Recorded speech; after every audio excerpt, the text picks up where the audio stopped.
ইত্তাকুল্লাহ, আল্লাহকে ভয় করো। আল্লাহকে ভয় করার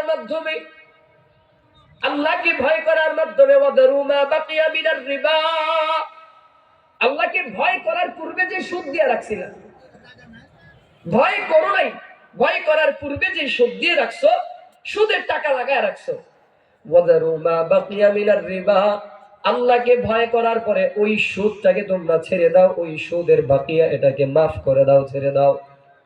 ইন কুনতুম মুমিনিন, যদি তোমরা মুমিন হও, যদি তোমরা মুমিন হও তাহলে সুদটাকে ছেড়ে দাও, সুদের বকেয়াটা মাফ করে দাও।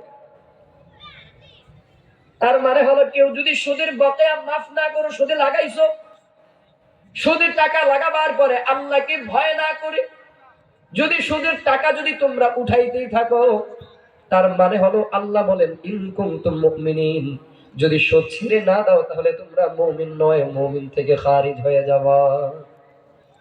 এটা বিধান মালিকের, মালিকের বিধান একটু বুঝবেন, এক্সাম্পলের জন্য একটু বুঝবেন। ধরেন আপনি একটা অফিসের কর্মচারী, আপনি আমার কর্মচারী বা আমি আপনাদের কর্মচারী একজন। এক্সাম্পল, আজকে আমি আপনাদের মেহমান, আমাকে দাওয়াত করে আনছেন, আমাকে বলা হলো এশারের পরে বয়ান করবেন, আমি বললাম যে না, করব না, আমাকে শেষে দিতে হবে। আচ্ছা বলেন, আমি যদি আপনাদের কথা না মানি আমাকে আর বসাবেন না, আমাকে আর সম্মান করবেন? আপনাদের কথা যদি না রাখি তাহলে আমার কোনো দরকার আছে, জরুরত আছে এখানে, না বিদায় করে দিবেন? বুঝতেছেন না কথাটা? আপনার অফিসের কর্মচারী, আপনি তার আপনার কর্মচারীকে বললেন তুমি শনিবারে ঢাকায় যাবা, ঢাকায় গিয়ে এই কাজটা করে আবার রবিবারে ফিরে আসবা। এখন আপনার এই কর্মচারী শনিবারে যাবে তো দূরের কথা, রবিবার সোমবার মঙ্গলবার পার হয়ে গেল, গেল না, আবার যাও গেল, তা ফিরে আসলো না, আপনার কথা সে মানলো না, আপনি এই কর্মচারী রাখবেন না? রাখবে না। এই কর্মচারী থাকবে না, চলে যাবে? আচ্ছা, তাহলে আল্লাহ তাআলা আদেশ করছেন আমরের সিগা। আল্লাহ বলেন ইয়া আইয়ুহাল্লাযীনা আমানুত্তাকুল্লাহ, আল্লাহকে ভয় করো, ভয়, আল্লাহকে ভয় করো। আল্লাহকে ভয় করার মাধ্যমে ওয়াদারু মা বাকিয়া মিনার রিবা,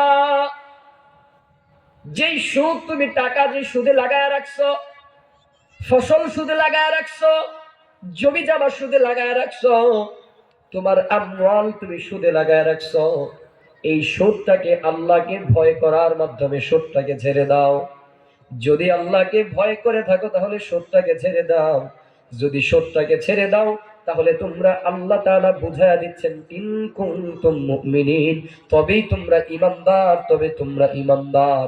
আর যদি আল্লাহর এই বিধানকে লঙ্ঘন করো, আল্লাহর এই আদেশকে তোমরা যদি অমান্য করো, তাহলে ঈমানদার থেকে, ঈমান থেকে খারিজ হয়ে যাবা, বের হয়ে যাবা।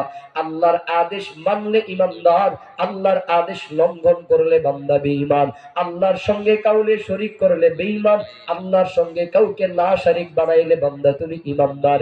ঈমানদার হওয়ার পরে আল্লাহর আদেশ তুমি মানতেছো, মানতে মানতে গিয়া মাঝে মাঝে লঙ্ঘন করো, তবে এই লঙ্ঘনটা যদি বারবার হয়, এই আদেশ লঙ্ঘন যদি বারবার হয়,